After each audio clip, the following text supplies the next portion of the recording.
In this video, I'm going to be showing you how to delete a Facebook story. If you find this video helpful, make sure to leave a like and consider subscribing to our channel.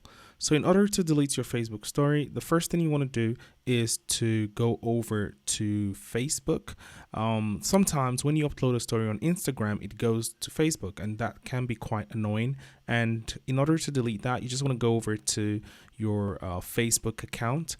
As you can see here, a story that I have uploaded on Instagram, but for some reason it has appeared on my story on Facebook. In order to delete that, I'm just going to go over and click on the top right corner. You're going to see 3 dots and you can see delete video here. We'll be given the option to delete from Facebook and Instagram or from Facebook only. In my case, I want to delete only from Facebook, so I'm just going to go ahead and click that, and it's going to load for a while, and as you can see, your story has been deleted.